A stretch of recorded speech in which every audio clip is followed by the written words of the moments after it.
Hey, welcome to Film Fanatics, three film geeks discussing movies both new and old. My name is Dan. My name is Justin. And I'm Joe. This week, our new release slate is once again not huge, with just two new releases on the docket, including The Hobbit, The Desolation of Smaug. But we do have two films recently released on DVD for you in our home media moment. Our top five this week, inspired by the second Hobbit film, is our favorite middle movies of a trilogy. And we also, of course, have our triple feature. Our new classic is Shame, starring Michael Fassbender. Our old classic is 90s Western Tombstone, chosen by Justin. And our Oscar nominee A to Z film is another Nick Nolte movie from the late 90s. We just did one of these a couple of weeks ago. This time it's called Afterglow. First, though, in the news this week, there are some things going on with sequels and franchises. Disney, who purchased Lucasfilm last year, reminded us that yes, while that transaction included Star Wars, of course, it also included the Indiana Jones franchise, which I know had Justin up in arms when he realized that. For something a little closer to my heart, it was announced that Paramount is rebooting the Naked Gun series, placing Ed Helms in the lead role as Frank Drebin. And something I know Joe will know something about, Paramount is actually getting a little reboot happy, as they also announced another in the Terminator series, possibly called Terminator Genesis, with Lawless and Zero Dark 30 star Jason Clarke starring as John Connor, and Schwarzenegger possibly reprising his role as well. Justin, I guess we'll start with you. I assume you probably feel the strongest about the Indiana Jones thing. I'm kind of on the fence about it because I think them taking Indiana Jones guarantees the thought of a fifth movie because, let's face it, the fourth one left a bad taste in the majority of moviegoers' mouths. And even Spielberg himself said he wants to do one more to sort of wrap things up and end it on a solid note. So as long as Disney doesn't turn it too goofy and too kid-friendly, I'd say go for it. As for Terminator, after T3, Rise of the Machines, and Terminator Salvation, as long as they're going for an R rating and they're trying to pull off a relatively decent storyline, Salvation had a lot of good things going for it. Unfortunately, it didn't go far enough with them, but I think that's just a matter of let's see what happens and hope that it works out. As far as the Ed Helms thing goes with the Naked Gun movies, it's a little bit of a strange casting decision, but I could see him pulling it off. It's just strange that one's getting rebooted. I mean, that was kind of my thought on that. I mean, to me, it sort of seems like, A, it's still not super old, and there is the ka-ching factor, obviously, but we just sort of, Get Smart reboot just came out, 4 years ago? Which isn't with Steve Carell, which isn't too different. Spoofing of the spy genre versus old was spoofing the of original Get Smart, though? The original series was from the 60s. So that's a pretty decent gap. That's what I mean. Like, that I was fine with. They redid the television series in the 90s with the same actors, and they had Andy Dick on the show playing the Smart's son. But as far as a movie, it's rebooting from, 40 years ago. This is a reboot of something that is 20 years old, 25 years old, I guess, now. And to me, still holds up. It's one of the funniest movies for me ever. Well, at least the first one, anyways. The second one was all right. Third one was, a little bit of a miss. I never saw the third one. Out of all the things that we've mentioned that are being rebooted, or at least getting another installment, that's arguably the most awkward of the bunch. Terminator, I feel like we can keep going with Terminator. It's just a matter of the studio's got to figure out a decent story to get it back on track, and they haven't hit the mark thus far. Well, I guess that's sort of my thing with the Naked Gun, because you're right. Like, the Terminator, there's basically endless possibilities with a storyline and everything, whereas Naked Gun sort of along the same lines as like an Airplane or Hot Shots, and a lot of the same people were involved in all of those. They sort of have the same kind of premise, and a reboot seems like, well, aren't you going to basically be doing the same jokes? You'll be stunted. Yeah. Joe, what are your thoughts on everything? Well, obviously, Terminator is nearest to your heart. There are some films I honestly don't think need to be remade because, for instance, with Terminator, despite the fact that it does have kind of that 80s feel and atmosphere, it does have this timelessness, and it's so well embedded in our pop culture, I don't think that film needs to be touched. Now, in terms of prequels or sequels or spin-offs, I agree, there are endless possibilities, and I'd be fine with that. But redoing the original film doesn't really seem necessary to me. And I do hope they get it back on track because the last couple Terminator films have been less than stellar. Mm-hmm. So we do need a strong, focusing point again. But anything's possible. Would you prefer to see something more along the lines of like what Prometheus is to the Alien franchise. Yeah, I guess that's a good way to put it. Something that might not be directly tied in, but is related. Because I don't think we need to touch the main storyline as much. I mean, we could expand more on John Connor, but the original like T-80, it doesn't need to be touched. Arnold Schwarzenegger coming back, though, for anything would be awesome. That was my next question. Does that entice you a little bit more? Well, if he actually comes back and he's not a CGI representation of himself, actually in the part, he could do that role in his sleep. That's what he's best known for. And I think that if he came back, that would definitely add something good to it. Yeah. But other than that, I'd say it'd be fine. In terms of Indiana Jones, I know they've had plans for a 5th film for a while, and I've heard some of the ideas, and most of them sound really bizarre and clunky and kind of more in the vein of the last film, and with certain people taking reins from Harrison Ford. But I do agree with Justin. I think it does need to end on a better note than we previously had, because I do believe that the original trilogy, albeit kind of cheesy, is virtually untouchable. So I do hope they can end franchise on a stronger note. And in terms of Naked Gun, it's kind of awkward. I'm not sure what they're going to do with that, but I think a remake of at least one movie could be fun.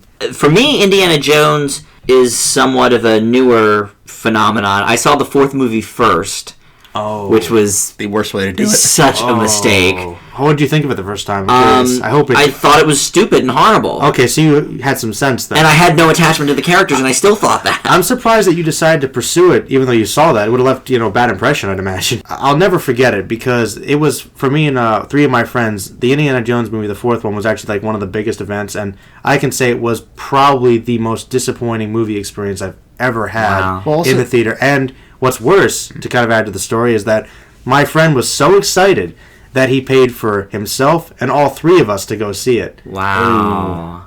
He still hates mentioning that night. I don't doubt it. Money not well However, spent. the one thing that I think might work in the 5th movie's favor is a lot of the production stuff that's mentioned about the 4th one goes into detail about how it was much more of producer George Lucas's vision than actually Steven Spielberg. He just sort of came along for the ride. I've heard that too. So I'd be much more curious to see if Spielberg returns to the reins. Obviously, he was the director of the 4th one, but he takes more into the writing and producing of it. Well, to make sure it actually gets to be a decent product. Lucas is good being the idea man, and I think that's where he should stay.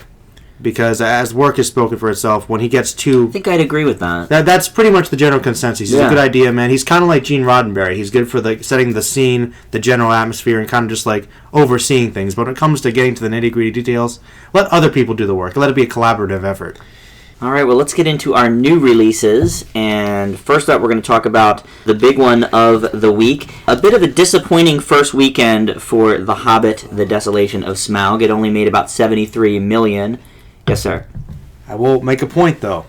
The weather was really bad this weekend. Yeah, well, they were predicting before that it would not do quite as well. Yes, the weather was bad here and in parts of the Northeast, that's true. But, yeah, it failed to match the first one's take for opening weekend, so we'll see what happens. But, Joe, why don't you tell us about The Hobbit? Be prepared for the big paragraph. Okay. All right. Martin Freeman returns as Bilbo Baggins in Peter Jackson's second film in a new Lord of the Rings trilogy. The story picks up right where we left off with Gandalf, the dwarves, and Bilbo being pursued by orcs. Along the way, Bilbo and the others were forced to contend with an enchanted forest, giant spiders, wood elves, lake men, and eventually the dragon himself. This film was done in a high frame rate to enhance the 3D elements and the picture quality. This technique actually makes the events feel quite real, though this can be a bit jarring at first. Still, once you adjust to it, the landscapes are quite beautiful to behold. The story really hit the ground running with lots of intense action and some more comedic elements to lighten the mood. Old characters return such as Gandalf and Thorin Oakenshield, as well as some new characters like Bard the Bowman and a newly created she-elf named Tariel. Fan favorite Legolas makes a return as well. Overall, I think the pacing in this film has improved over the previous one. However, I found that the tone was somewhat uneven. While the first film was a bit more lighthearted in the spirit of the book, this one felt like it was trying to be darker, more darker than necessary at points. The Hobbit was a story independent of Lord of the Rings, and in some respects, and this film seems to need to reinforce the idea that these events are directly connected to Sauron. I'm not saying it doesn't entirely work, but it shows less confidence in the strong source material. Smaug, played by Benedict Cumberbatch, looks amazing, though I didn't think that the actor really brought anything spectacular to the table. On a positive note, I normally don't like forced love interests, though the romance between Tauriel and the dwarf Killy didn't bother me. In addition, the visuals were rather awesome, and some of the spirit of the book was preserved well, such as the spiders in Mirkwood and Smaug's chilling dialogue. This movie was fun and does seem to be trying to tell a bigger story, though I confess I don't think it's entirely necessary. The Desolation of Smaug gets a B. And you gave the first one a B+? That is correct. Okay. I gave the first one a B. And largely I could take my review from last week when we reviewed An Unexpected Journey and just repeat it for you with very little change. The film did get a faster start than Journey did. You're absolutely right about that. But basically, it's because they're on the same journey still, so there was, no build-up to it. All the characters are established, so you don't need to do that. And it's sort of assumed you've seen the first film.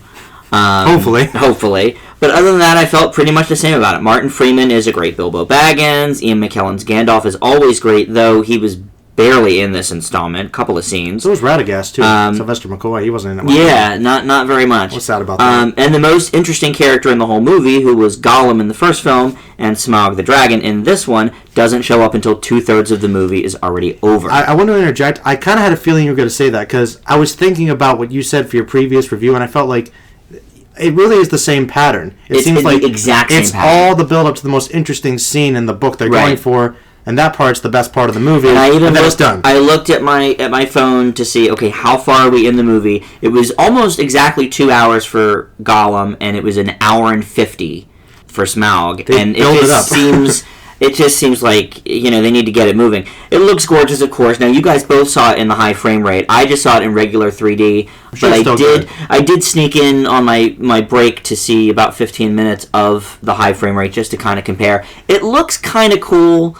I don't know if I could take a whole 3-hour movie of it, but it definitely does look cool and pretty real. I did think that it was cool, but it was a bit much at points. I can say that if you don't like 3D, don't see it in the high frame rate. Definitely don't see it in the high frame 3D, yeah.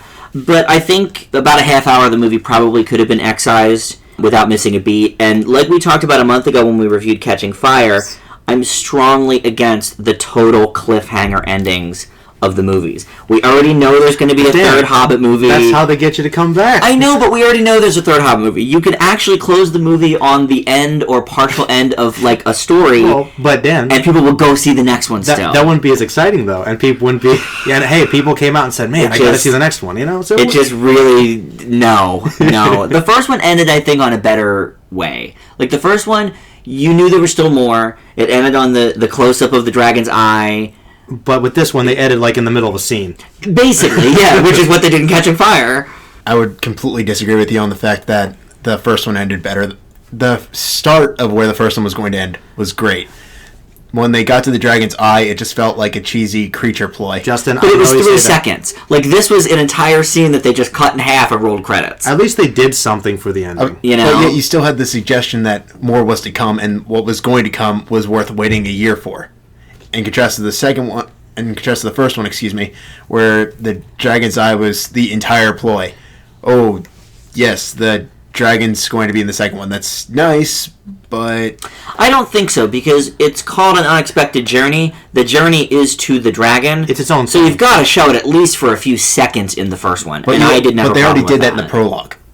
I don't think we needed to go this... Well, the thing is, though, Justin, you got to remember it's like a 3-hour movie. Some people might need a reminder. The average moviegoer, honestly. Here's an example. In the original trilogy, almost every single one of them either usually ended on a close-up of like where they're heading next or something like that. Mm-hmm. And in The Hobbit and Unexpected Journey, that really works. And then they decide they need this weird following shot of a bird, and then which transitions to seeing Smaug, which comes off as overly cartoonish. I think I can understand where you're coming from with that, Justin, but personally, when I saw the dragon's eye, I was excited for the next one. So it worked for me and a lot of people, but maybe for you, I thought it was cheesy. It fizzled for me. I was actually set on the original ending, and then that just overdid it. Well, I'm going to disagree with you a little bit, Joe, on the romance. I love Evangeline Lilly. I thought her character, Tariel, was great. I thought all of the characters were great. Mm-hmm. The love story, though, for me was a mess. I didn't think it needed to be in there. I mean, I'm not going to say it was great, but considering the fact she's a made-up character and they were doing something with her, I was okay with it. I mean, I thought it didn't detract from the story at the very least, though it was a bit cheesy. Well, it was a little cheesy, and I just think in a 2-hour and 40-minute movie, we don't have to necessarily add things to pad it. You know what I mean? Well, that's the thing. I normally hate that, Right. but I understand why they did it. I understand why they always do it. Right. I'm just saying that because of the actors and their chemistry, and I just thought that they did a good job portraying the characters in that light. And I wish it was expanded on more, and maybe we'll get to see more in the third movie. I believe she is signed on for the third movie. I hope she is. I think when she was on Conan, she did say that. So hopefully we'll get to see more of her. But for everything I've said, I leave Much Like an Unexpected Journey, The Desolation of Smaug, a B. Justin? Okay, so when I reviewed The Hobbit, An Unexpected Journey last week, I talked about how I felt that Peter Jackson this time around sort of sacrificed his approachable storytelling for simply making the film look good. Admittedly, with the first one, I didn't see it in HFR 3D, but this time around, we did, Joe and I, and honestly, I do see the effect. I think it does work. It does, like Joe mentioned, it does take a little while to adjust. It's strange, but it adds this very theatrical quality to it that I really enjoyed. Much like you both mentioned, there's a lot more action in this one, and the story does manage to hold interest instead of feeling like it drags in spots like the original did. That's not to say that it doesn't feel somewhat episodic at times. I completely agree with Dan on the fact that Gandalf has very little screen time. At some points, I almost felt like his entire storyline was borderline useless. It was. I mean, you had to put him somewhere, but yeah, he was barely in There it. were much better ways to do this. Yeah. Sylvester McCoy in the original I didn't much care for, so this time around I didn't mind that less was a little bit more. There's, like Dan said, there's also a lot of padding that I think wasn't entirely necessary. I will say for an entirely written-in character, Tariel is a fantastic addition to the movie. I thought she did a great job. I really liked Luke Evans as Bard the Bowman. I'm really curious to see how they continue him in the third film. Mm-hmm. And that is confirmed, by the way, that Tariel will be back in the third movie, played by Evangeline Lilly. I figured most likely. Yeah.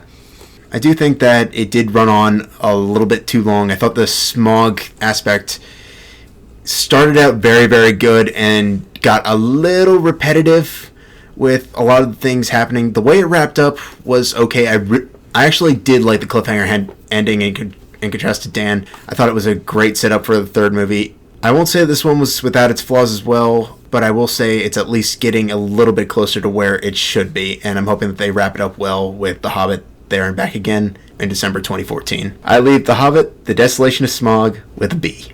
In terms of all the Lord of the Rings related films thus far, this one's probably my least favorite, and I know specifically why that is. I know a lot of people complain about the length of these movies, and I've never had a problem with it. I've always been engaged. I don't care how long they are. I love them. This is the first movie where even though we were seeing the Desolation of Smaug and seeing the dragon, the big reveal, and I was kind of just yawning, hoping the movie would end soon. So, and this is actually 10 minutes shorter than The Unexpected Journey. And I think that says something personally for me. So, I mean, I still think it's a good movie for certain. Yeah, but, it's definitely worth a watch. It's definitely worth a watch if you're a fan, but it's probably my least favorite so far. So I'm hoping that the final one will be, just as good or better. But thus far, I just think there's a lot of problems with the production of this that Peter Jackson's having some struggling issues with. Well, and I think that speaks to what we sort of talked about last week, that this story does not need to be 3 movies.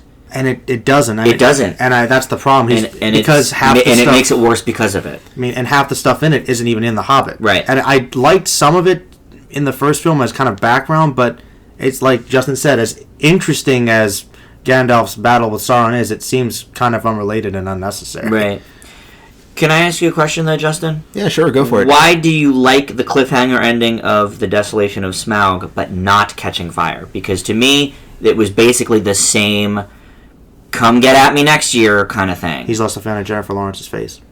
Yeah, are you just more of a fan of the Tolkien stuff than you are of Catching Fire, or Hunger Games, rather? Yes to that, but that's not for the reason. Okay. The way The Hobbit, The Desolation of Smaug chose to end left on a much more exciting note. The ending for Catching Fire just sort of started and then decided all of a sudden we're going to stop. That's how I felt 100% about The Hobbit. Actually, to be honest... But here's the thing.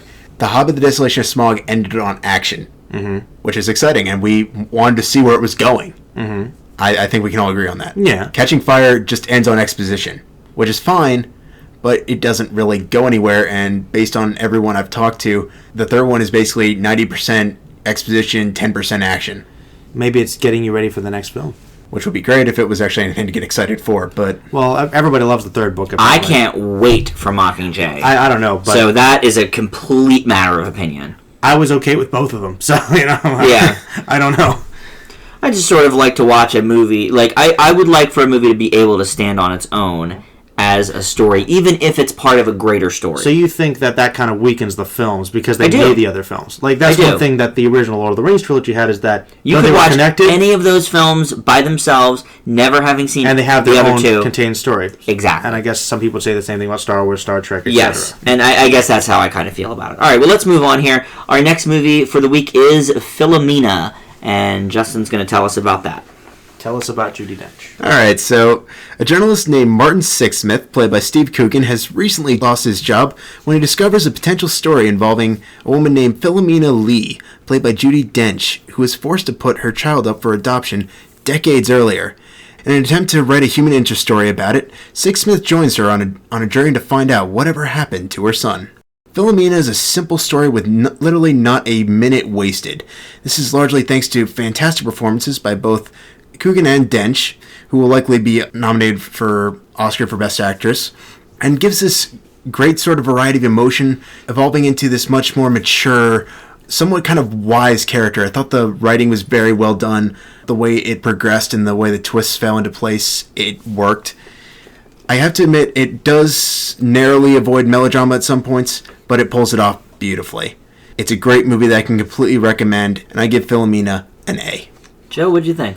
I think the best thing about this movie for me is I loved the main character. I believe it was Martin, the reporter. Yes. I just loved this guy. He was so cynical and sarcastic, but there's something really lovable about him. Like, beneath all that, he was such a really, really nice guy that really wanted to help Philomena. And by the way, Philomena is probably the most interesting first name, and Lee's like the most boring last name. It's just interesting how that worked.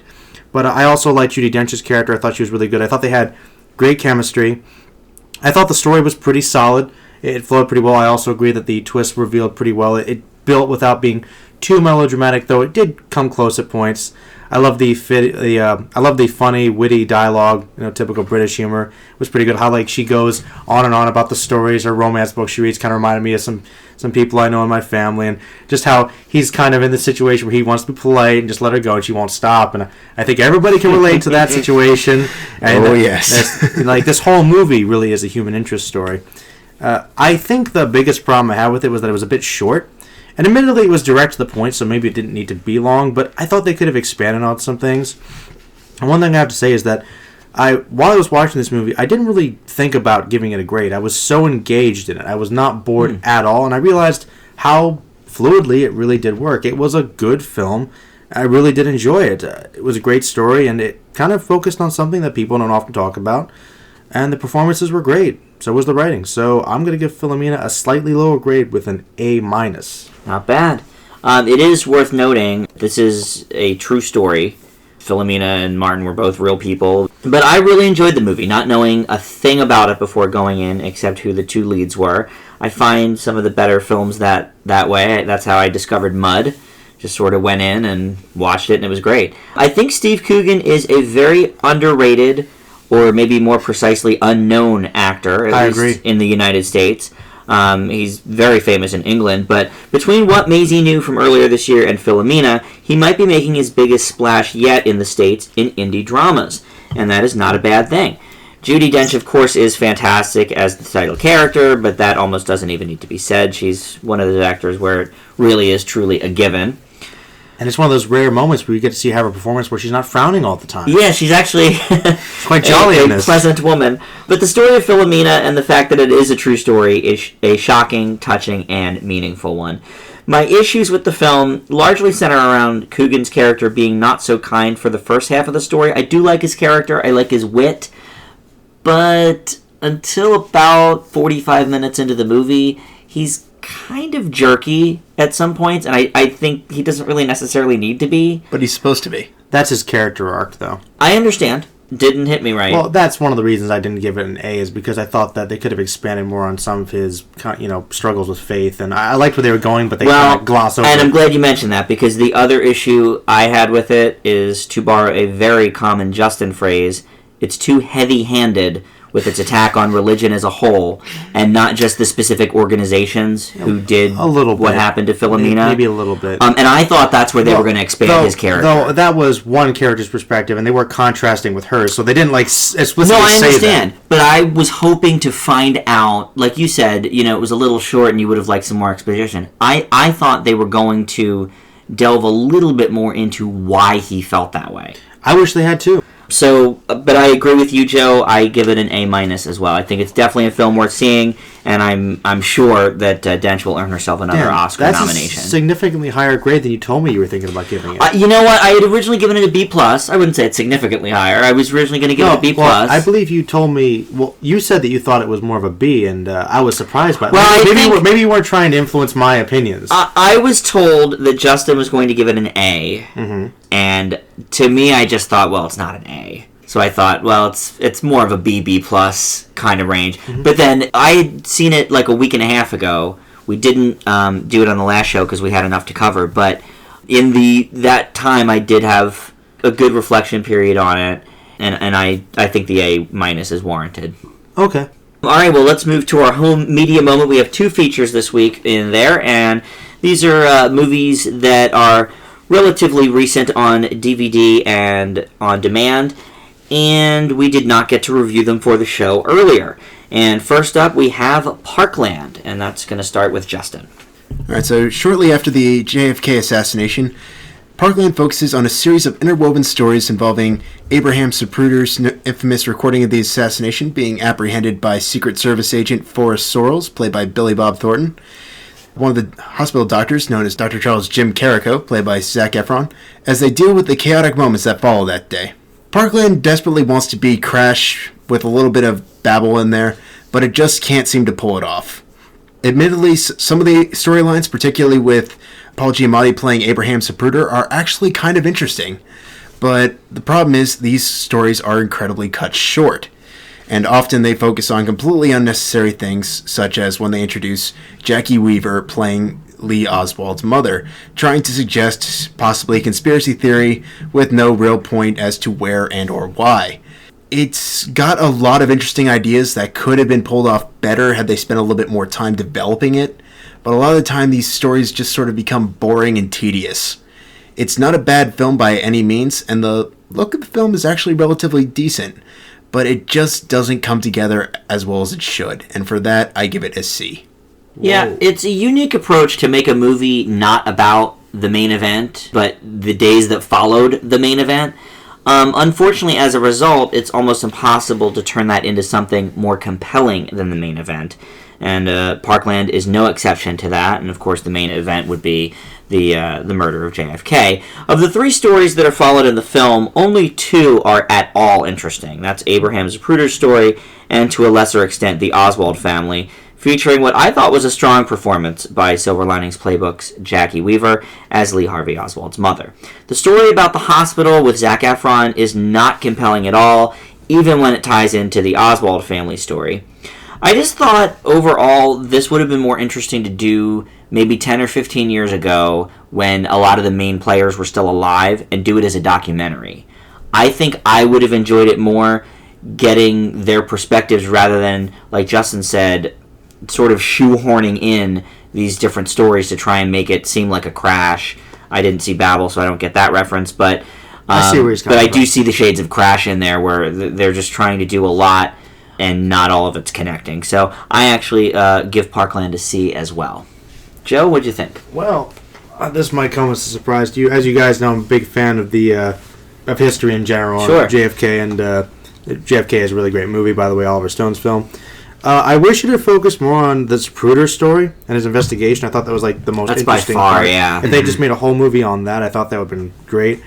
Overall, I thought it was too short. The Oswald angle was okay, but I kind of found the mother to be a bit distracting and out of place with the tone of the rest of the film. But I kind of actually enjoyed all the storylines. I wish they had been expanded on more, but on the whole, I enjoyed them. I thought it had great camera work. I really thought the use of the music was very good. I thought they did a good job of capturing the time. I thought the acting was great. I thought the directing was good. I thought it was well written. I wish it had been longer, and it would have gotten a higher grade, but I feel it's kind of a spiritual sequel to JFK, and I give it an A-. Wow, you really liked it. I really enjoyed it. You enjoyed the stuff in the hospital as well? I found it very compelling, actually. Really? I actually agree with you. I did think the hospital stuff was interesting. I thought it was unfortunately a little bit short, though. Well, I guess that's why why it didn't reel me in. I kind of see your grades, because I understand it does feel like it isn't expanded on enough, and you could definitely interlock some things. But the stuff that worked really worked for me, and I wanted more. I did not leave the film feeling disappointed, so that's why I gave it a really high grade. I was really interested. Well, I think you brought up a good point.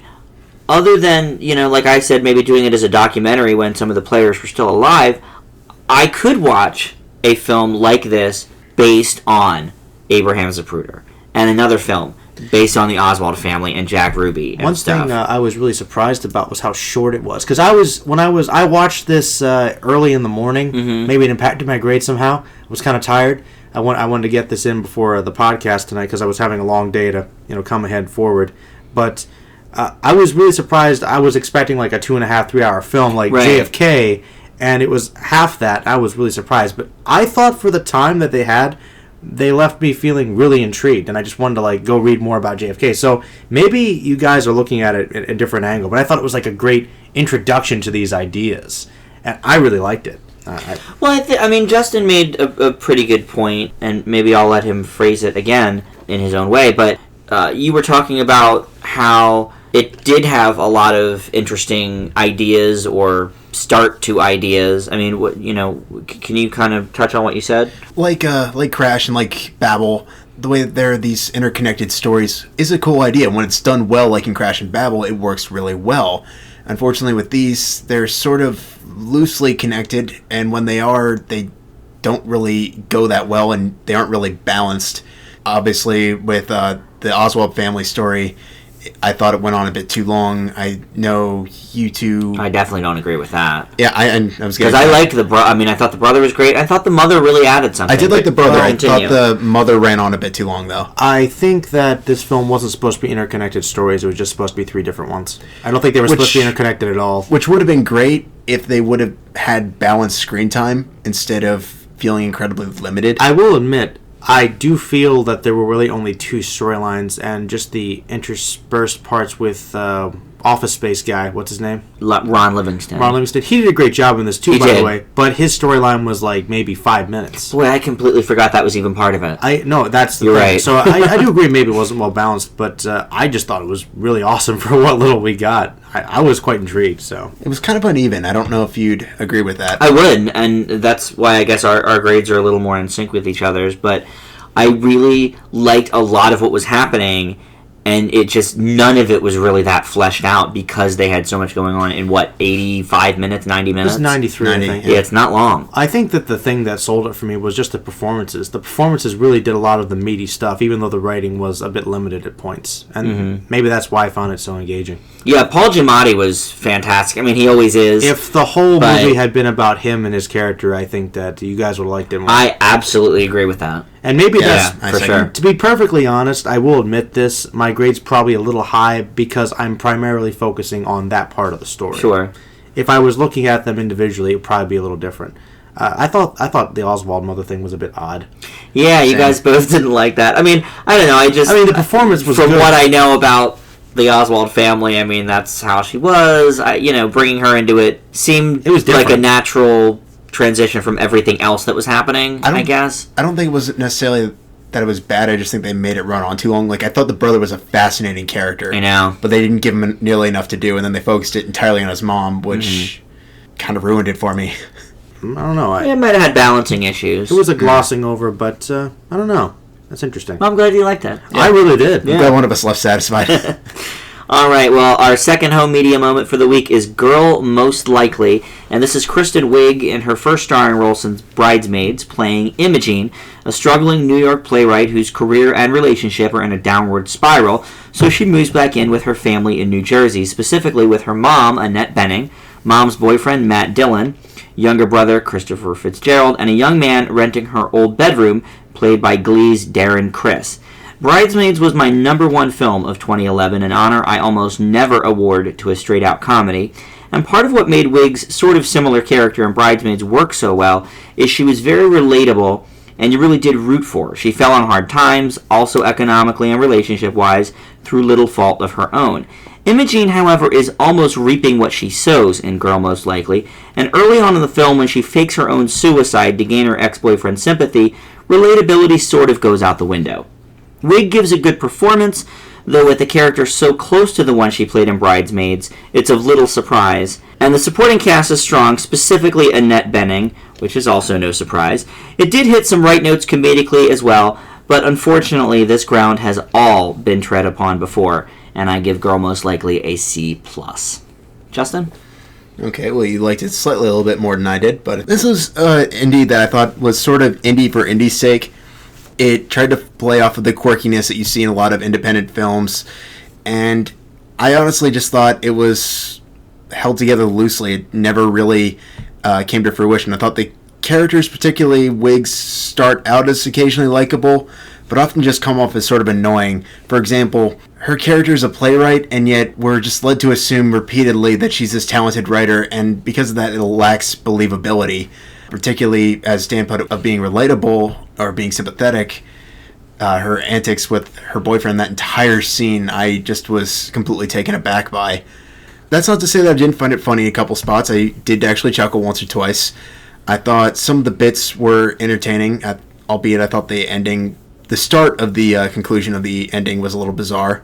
But overall, I thought this was a very average film. I don't think it does anything new, but I don't think it necessarily does anything bad either. It just sort of is. And for people who might like Kristen Wiig, like Dan maybe, I can see where this might be worth a watch. But for me, it just gets a C. Oh, yeah, it's definitely worth watching, and I might watch it again at some point. I didn't dislike it, but it's ironic to me that with all the different characters and impersonations that Wig did in her years on Saturday Night Live, that her first 2 starring roles in film would be basically the same character. I mean, she's done a lot of movies. She, had bit parts in movies like Adventureland, but I mean, her first 2 starring roles are not that dissimilar. And that's a little bit of a shame, I think. I think that she's got more in her than that. Maybe she's just going with a certain shtick that she's good. Some actresses and actors do that. I guess. I mean, she co-wrote Bridesmaids. She had nothing to do with the writing of this, so I feel like maybe the director had something to do with that. Well, they sort of saw Bridesmaids and was like, well, I've got a script that kind of is like this character. Let's shop it around to Kristen Wiig. And I mean, I don't know that that's what happened, but I just sort of envision that's how it's going. But I do have to mention one thing, Justin, that you said, and this is certainly a discussion for a different podcast, but you said that you felt the movie was indie for indie's sake, and your favorite movie last year was Moonrise Kingdom, which to me is the epitome, and Wes Anderson as a whole, of indie for indie's sake. Good question. So I didn't see it quite as much in Girl Most Likely. I think I've certainly seen indie movies this year that were a little bit more indie for indie's sake. Quirky, I would say, is more of a word that I might use for this. Yeah, that's what I was essentially trying to get with. It's trying to overly play off of the quirkiness that you find in a lot of indie comedies that sometimes work, sometimes don't, and in this case, it was the latter. Though I do want to end this on a question: what is up with everyone obsessing over the Backstreet Boys all of a sudden? I mean, we saw that in This Is the End. Now it's in Girl Most Likely. Get together recently again a couple years ago? Yeah, they did get back together, but I'm not quite sure. Well, yeah, they actually reunited several years ago. I think they have a new album or something. I mean, they're big. Yeah, they do. I mean, to be honest, you have to think about the people writing these movies are probably about like my age range, maybe early to mid 30s. Mm-hmm. Like Seth Rogen and people like that, who were in college when the Backstreet Boys were huge. That's true. I mean, it would be like putting New Kids on the Block in a movie 10 years ago. I mean, it all comes around. Fair enough. It does. All right, well, let's move ahead to our top 5, and this is in honor of the Desolation of Smaug, the top 5 second films of a trilogy. Dan, I know you keep saying it like that. I know they said it in the movie, but it's Smaug. That really annoys me. Here's the problem. It's not. both Benedict Cumberbatch and Evangeline Lilly were on talk shows, and they said that that's how it's pronounced. Well, you know what? I've seen versions of the cartoon where they called him Smaug. So I can appreciate that. Potato. I know. They say it like that in the movie. The actors say it like that. I'm going to go with that. Well, you know, we can go find, you know, we can dig up Tolkien and ask him, you know, if what's correct. But that's true. Just saying. All right. Well, anyway, we're doing the top 5 second films of a trilogy. Joe, why don't we start with you, and we're going to hear 5 through 2. All right. My number 5 is Terminator 2. I know that people go back and forth on which Terminator movie is the best, usually between the first and the second. Nobody brings up the others typically in this debate. But both are really good for different reasons, and it's just kind of my preference. I always liked Terminator 2 more as a kid. I still like it more. It's got great action. It kind of is the best example of just like improving everything on a sequel. It's really awesome. I like how they expand on the character of the Terminator himself. I like the young John Connor. I like Sarah Connor. It's just a great action movie, and it really is one of those things just holds up continuously. And T-1000 is probably one of the most frightening villains ever. It's awesome. My number 4 is Back to the Future 2. A lot of people disagree with me on this, but it's actually my favorite of the trilogy. I guess because it kind of expands on some ideas from the first one, kind of tries to up itself by getting more complicated. And of course, it's got that dark future, which I think always adds a little bit of seriousness to it. Which we're going to see in 2 years. Yeah. 2015. Really? That's when they go to, yeah. Oh, yeah, that's right. Oh, wow, you caught me. Yeah. Yeah, that's good. That's good. We'll get to find out if we get the hoverboard finally. No, yeah. Which actually does exist. Wishful thinking. No, it actually does exist, but it doesn't work. You can buy it for like $300 on eBay, but it doesn't do anything. Oh, well, that's kind of a bummer. That's kind of messing things up a little bit. My number 3 is Temple of Doom. That is the second movie in the Indiana Jones trilogy. There are only 3 movies. We're not going to go into these are definitely some technical trilogies you've got working these here. These are very technical trilogies.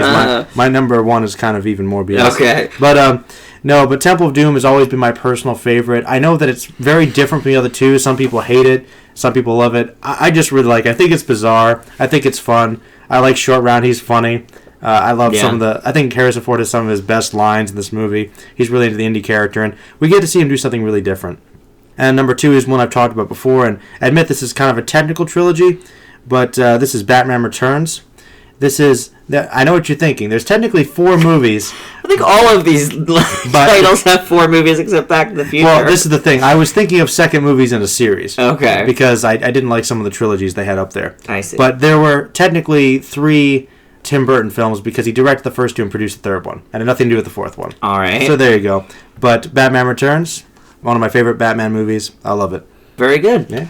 All right. My number 5 is Austin Powers, The Spy Who Shagged Me. This is probably my least favorite of the 3. We've sort of had this discussion before when we talked about Vegas movies. But The Spy Who Shagged Me is definitely a worthy sequel. And one of the few times that basically all of the same jokes from the first movie are recycled, yet it still works, which it did not in, say, The Hangover 2. But Austin Powers makes it work, and of course, the addition of certain characters like Mini-Me is very, very welcome. My number 4 is Back to the Future 2 as well. I'm surprised, let's say, that it is your favorite of the series, but I think they're all good movies. The first one is one of my favorites of all time, so that takes the lead for me. But Back to the Future 2 really is a pretty worthy sequel, I have to say. And I think it's a bit underrated.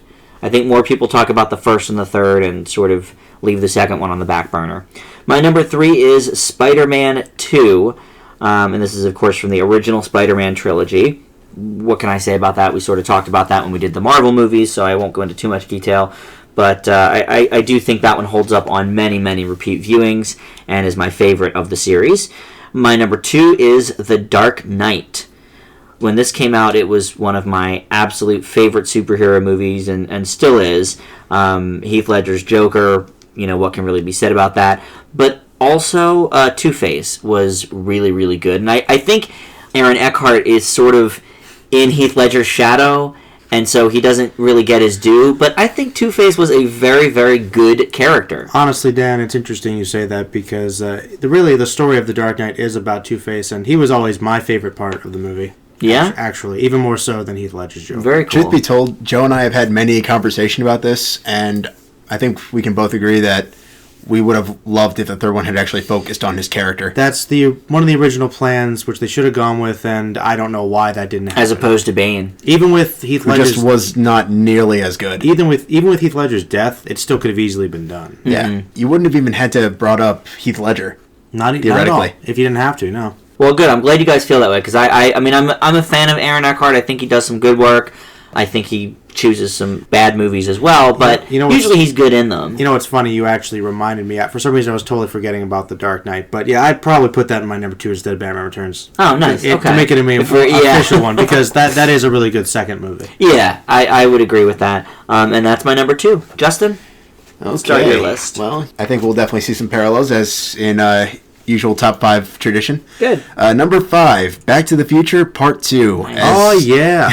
Good work. As Dan put it, it is a completely underrated sequel, and I love seeing the past and future sequences that are not only just interesting, but they're often very, very funny. And not only the past and the future, the alternate 1985. The alternate present is also incredibly great, and I don't think it's talked about. That is very true. I almost forgot about that. Yes. Cool ideas. Thank you. Yeah. Cool ideas. Admittedly, it's not as entertaining as the original, and let's face it, how could things are. Yeah, but I can understand. But it does set the stage for a great finale that brings everything full circle, and there are not many trilogies that can get to say that. I agree. Number 4, The Godfather Part 2. This is probably the textbook example of sequels that are better than the original, and it benefits largely, for me personally, from great acting, largely from De Niro during the prequel segments of the film. However, the reason this is so low on this list for me is that the actual moments that take place after the original Godfather, I didn't find as interesting nor as compelling. But it's still a great movie, just obviously a little too long. And number 3 would be actually on your list in the same position, Dan, that is Spider-Man 2. Figured that would come up on yours. Obviously, we touched on this as one of my favorite superhero movies from Marvel. Gotta love that movie. So I can't go too far into detail on that. I thought Alfred Molina was a fantastic villain as Doc Ock. The only reason this is so low is because I consider the 2 other films that are on this list that are sequels to be equally as good, if not better. And my number 2, Toy Story 2. With this one, it's kind of interesting because when it came out, I almost missed it because I loved the original so much that I didn't want to see it ruined by a sequel. When I did, I really thought it paid off. It had a great evolution of the characters, and I thought it's one of the last great examples of introducing new characters and new plot lines that work in the film's favor instead of against it and kind of taking you out of the moment. Very good. Great number 2. Very good. Jim? My number 1 is actually related to something we've been talking about recently, and that would be The Two Towers. Now, admittedly, I do like Fellowship a little bit more, but for a sequel, this is really, really good. And particularly the stuff that takes place in Rohan with Theoden, I love that stuff. That particular part of that movie is probably the best thing in the entire trilogy for me. It's just this great center story, and it proves that the movie can really hold its own. Admittedly, the stuff with Frodo and Gollum I think does go on a bit too long at points, but it's still really good as well. And that would sit very comfortably at my number 1 spot. Very cool. Yeah, the main reason that's not on my list at all, I mean, it wouldn't be probably my top 3, but maybe a number 4 or 5, was that to me, it's actually my least favorite of the 3. Really? Yeah. I mean, they're all pretty good. Well, I don't love them as much as many people do, but they're all good. I would technically agree with you on that. It's probably my least favorite. It's my least favorite of the 3. For a second movie, a sequel, it's not bad. It's pretty good. Yeah. It's pretty good. All right, well, my number 1 is Toy Story 2. Now, for a long time, this was my favorite Pixar movie, favorite Toy Story movie. My favorite Pixar movie is Up these days, but favorite Toy Story movie sort of goes back and forth. I mean, they're all A-plus films, so I find it hard to really pick a favorite. Probably Toy Story 3 is the best of them, but Toy Story 2 did introduce some great characters, like Justin said. Bullseye and Jessie are 2 very, very welcome additions to the series, and Kelsey Grammer's character of the Prospector as the villain is also a great character. Now, obviously, he doesn't continue on in the storyline, but he was a really, really good villain for the Toy Story franchise. Justin, what's your number 1? Well, my number one is also sharing with Joe, and that is The Lord of the Rings, The Two Towers. I thought this was a great example of how far the series has come and how much further it has to go. It's the first time we actually are introduced to Gollum as a character and how he's going to develop through his weird fantasies, kind of schizophrenia. Mm-hmm. And it's just packed with memorable action sequences. I thought it had a lot of memorable moments. I would consider it my favorite of the trilogy, and it led to a finale that ended 17 times, but every single ending was at least somewhat memorable. So for that, I would let that sit very comfortably at my number one. I'm actually really surprised that, Justin, you didn't have Empire Strikes Back on there. I was really expecting that. Because you always say it's like the best of the three, which everybody always says. One of the best sequels ever made, and yet not in your top five. I find that interesting. It is my favorite of the three as well. I thought you liked the Ewoks. I do, but I mean they're cute, and they are my favorite part of Jedi. But I got you. But yeah, most people say Rambo. The most hardcore teddy bears in space. But no, I'm just curious, why didn't they make your list? There are a couple of reasons for that. Number one, I really like the films on this list almost as much, if not more so. Mm-hmm. Number two, I can't actually watch the version of Empire Strikes Back I would want to because it's gone now. It's gone, and every single re-edit of Star Wars slashes the original ones to ribbons. This is true. So I really can't do it. I'm hoping that since Disney has seized it, maybe we'll actually get a cut I can live with watching again.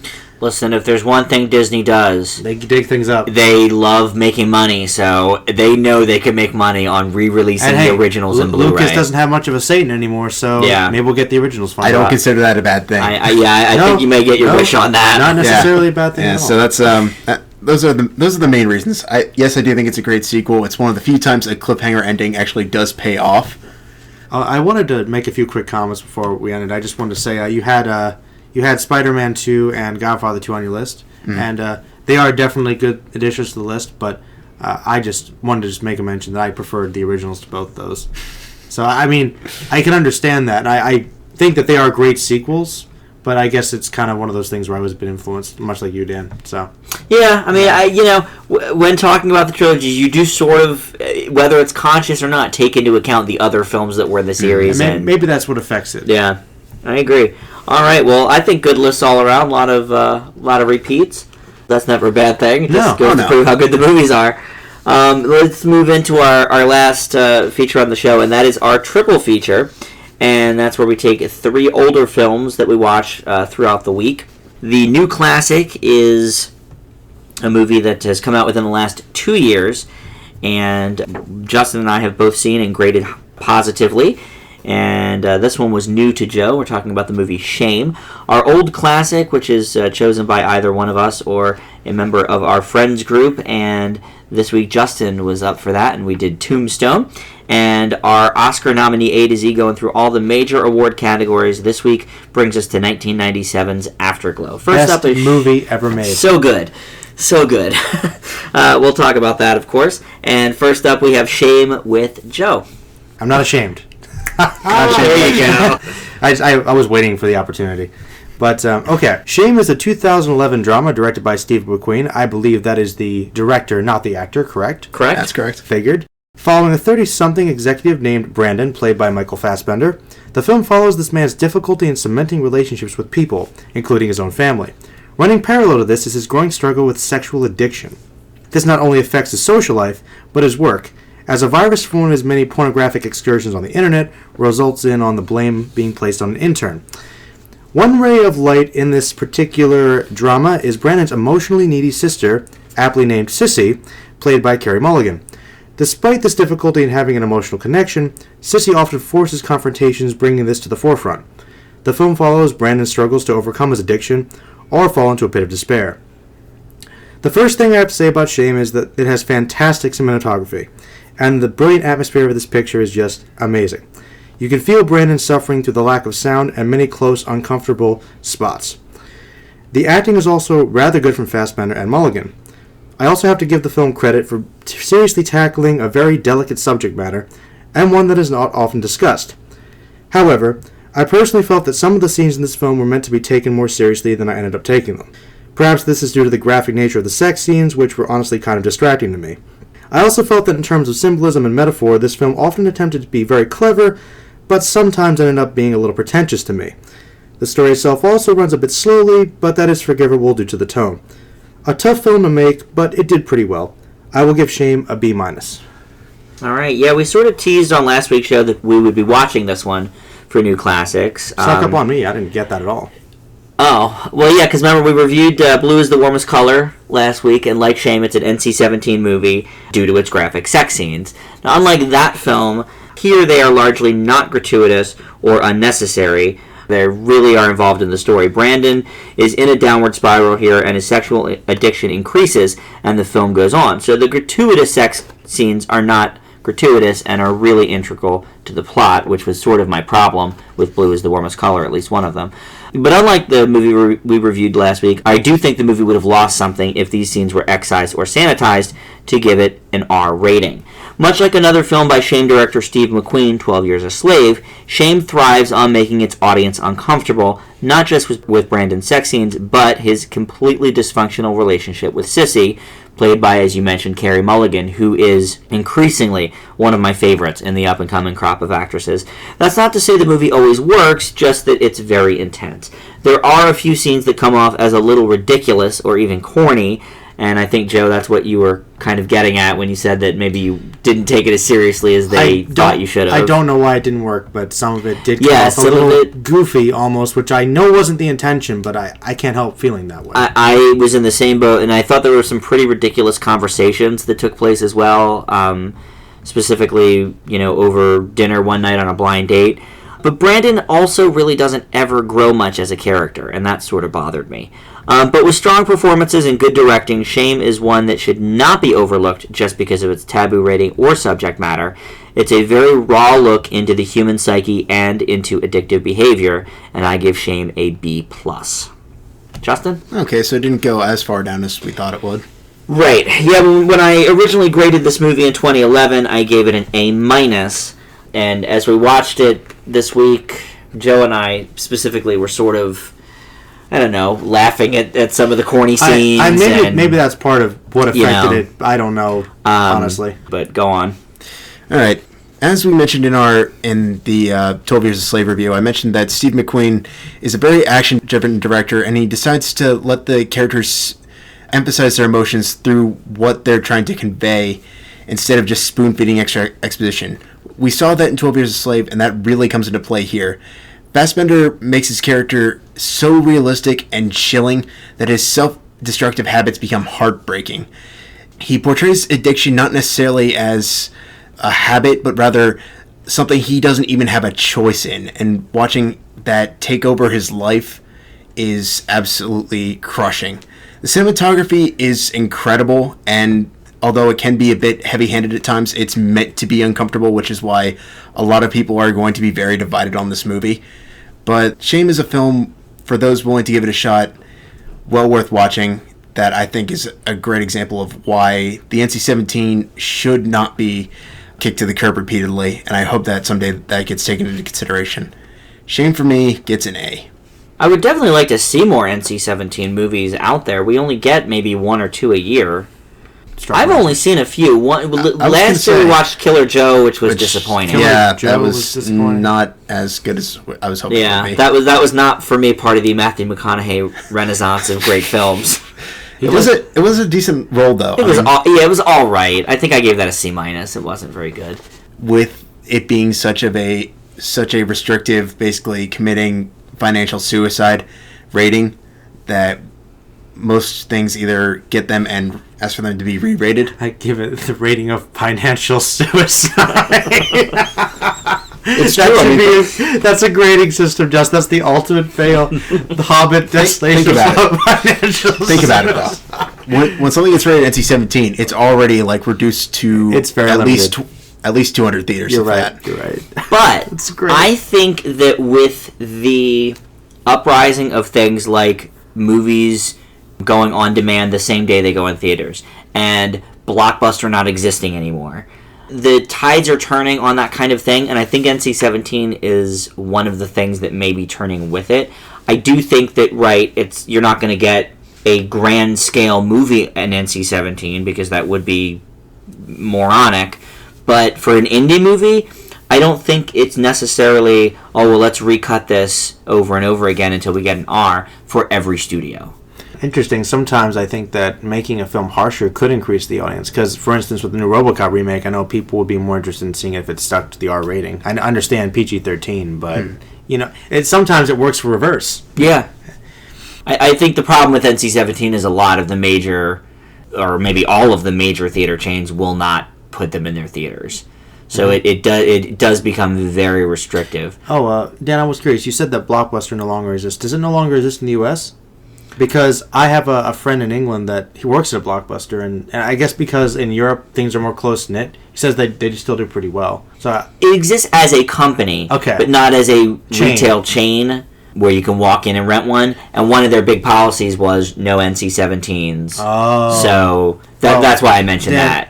Dan, you'll be happy to know that as much as a fan I was of Blockbuster, Hollywood Video was always my place. Oh, well, I love that. Mm-hmm. Yep, my old stomping grounds. And West Coast Video when they existed. Yeah, that was a long time ago. Old school. All right, well, speaking of old school, we've got our old classic, and that is Tombstone, which was picked out this week by Justin. All right, so Tombstone focuses on the infamous Wild West hero Wyatt Earp, played by Kurt Russell, attempting to settle down with his brothers Virgil, played by Sam Elliott, and Morgan, played by Bill Paxton, in the town of Tombstone. However, their peaceful reunion gets interrupted by a gang of outlaws known as Cowboys, and with the help of local gunslinger Doc Holliday, played by Val Kilmer, they try to bring law into a lawless town. And continuing down the list of genres that we haven't explored and or reviewed on the show, I decided to take on a Western for this one, and I thought this was a great one that truly does not get enough credit. Val Kilmer manages to not only steal the show, but also creates a character that truly fits with the brutal realism of the Wild West. The film does not hold back on his character being an alcoholic and the overall addiction of the various characters in the film. The gunplay is intense, not only suspenseful, and despite there being some hammy moments, particularly when Earp runs into a love interest, it does get a little bit hammy, but for the most part, I thought it was a very interesting and exciting movie that the nearly 2 hours and 10 minute running time is relatively unnoticeable. And on that account, I think it gets a very, very well-deserved A. You've brought only A movies for your old classics. I'm going to switch it up eventually, but okay. I thought I'd start with the big guns first. All right. Well, I thought this was a fun movie to watch. We've had a pretty good run of the old classics lately, and when I heard we were doing a Western for this week, I have to admit I was not thrilled. It's not one of my favorite genres, though there have been a few over the years that I enjoyed, such as the remake of True Grit a couple years ago. But this one really surprised me. First of all, pretty much everyone that acted at that time was in it, some in very early roles, from Bill Paxton and Billy Zane to Billy Bob Thornton and Thomas Hayden Church, Robert Mitchum, John Corbett, Jason Priestley, the list goes on and on. What struck me as different about this one, though, was its sense of humor. Last week when we watched Kiss Kiss Bang Bang for our old classic, Val Kilmer's comedy chops were on full display, and he definitely had some good comedic moments here, as well as Kurt Russell. These guys are just having a grand old time in the Wild West, and it shows. The tale of real-life gunslingers Wyatt Earp and Doc Holliday is really an enjoyable one, and Robert Mitchum's narration ties it together very well. The action scenes are good, like Justin said, and I have just a few minor complaints about it.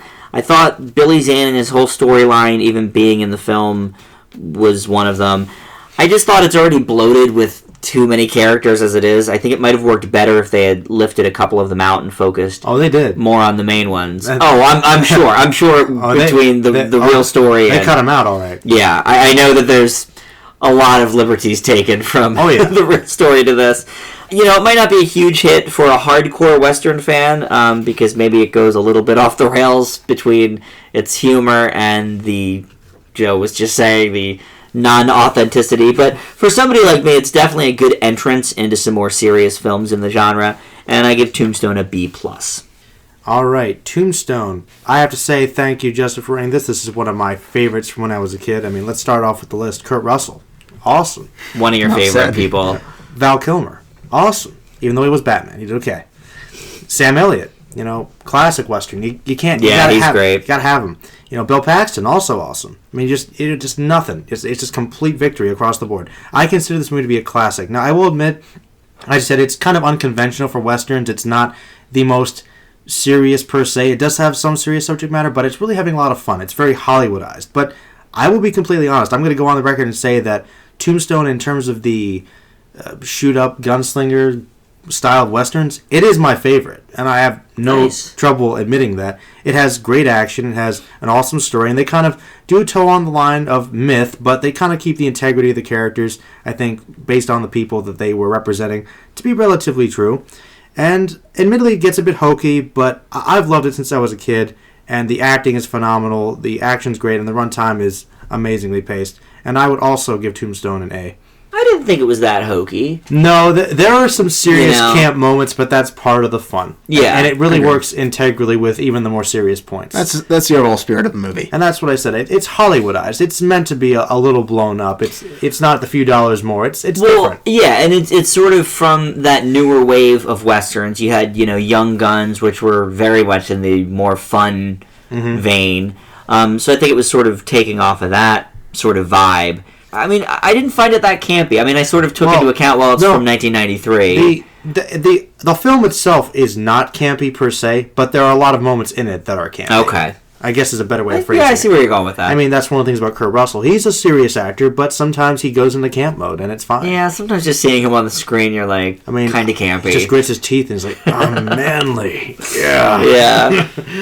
All right, That's Russell for you. That's right. Unfortunately, I don't know if we're going to have such positive reviews for our final film. What are you talking about, Dan? This is like my greatest movie ever made. Oh. Afterglow, which was nominated in 1997 for Best Actress for Julie Christie. Oh. Afterglow is basically a character study of two unhappily married couples, one played by Nick Nolte and Julie Christie, and the other played by Lara Flynn Boyle and Johnny Lee Miller.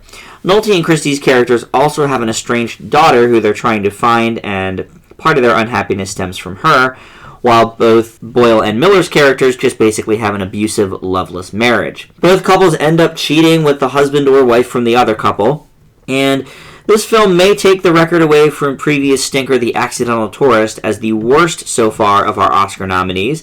The plot is completely hollow. None of the characters are particularly likable, except for the daughter who had the good sense to run away from these people in the first place. And it's also corny and soap opera-esque. It's laughable. For example, Nolte's character is named Lucky Man. I'm glad I'm not the only one who thought that was obnoxious. God. The acting is completely over the top, and though I like Christie in some of her other roles, the fact that she was nominated for Best Actress the same year as winner Helen Hunt in As Good as It Gets is hard to believe. Nolte turns in a very good performance as well as he can with the material, as does Boyle, but other than that, and a few interesting directing choices by Alan Rudolph, which worked at first, but by a half hour in got very annoying with all the mirrors and all the spinning, the spin shots. And let us not forget, I hope you mentioned it, Dan. You're going to mention it, right? Oh, my favorite thing. I was going to have you mention it. Well, I'll let you mention it, but this pretty much set the tone for the whole movie. Go ahead, Dan. At the opening scene of the movie where we see the title creeps out letter by letter from behind a building. Worst thing I've ever seen. Right away we were just like, what is happening right now? I'll give you that. That was weird. So yeah, unfortunately there isn't much too good in Afterglow, and I give it an F. Joe, let's hear from you. The whole film basically felt like a bad softcore porno, though I've got a feeling that some plots of pornos are probably better written. And basically this plot, which tried to go somewhere, didn't go anywhere. There were admittedly some cool stylistic ideas, but the story had no real direction. And probably most importantly, none of the characters were really likable at all. The pacing was often boring, the tone was weird, primarily not helped by horrible jazz music constantly playing the jazz music was the worst. Entire film. The dialogue was occasionally interesting, but often bizarre and out of place. Admittedly, Nick Nolte did try to give a decent performance with what little he had. I'm sensing a pattern with Nick Nolte here. But this might be the worst film I've seen on this podcast so far. I absolutely hated it. And that includes Getaway. And that includes Getaway, which I admit was bad, but maybe something salvageable. I don't know. I hated this film. And I had no question giving it an F. I could give it an F- if that was possible.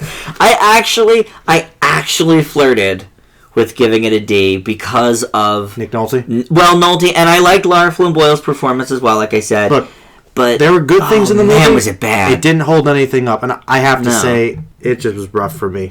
It really was. What's so funny is stylistically, it was like a 80s made-for-TV 1985 movie. You got that too. This is a 1997 theatrical release that was nominated Didn't for feel an like it. Oscar. It got nominated for an Oscar. And it felt like... That's what infuriated me. This got nominated for anything. It felt like an after-school special on adultery. Or something. Her acting was god-awful. It was at bad. points. It was terrible when she's howling. And I've seen her in good things. I have too. But honestly, I did like some things, but the movie as a whole was just really frustrating to me. I did not enjoy it at all. Justin? We're wondering what you think of it. Yeah, Justin didn't actually get to see this one with us. He had some schoolwork, so that's right. Joe and I watched this alone. We braved it alone, and we made it.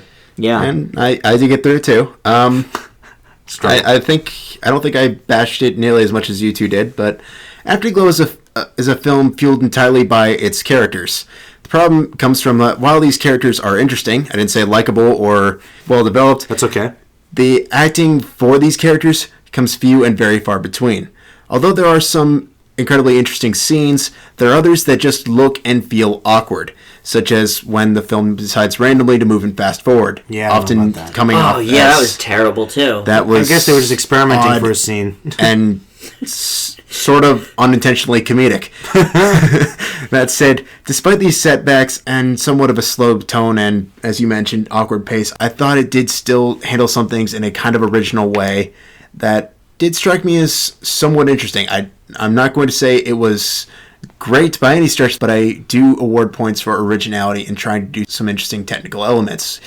So on that account, Yeah, but if they don't work, does it really matter? If they're trying to do something different, yes. Even if it doesn't work?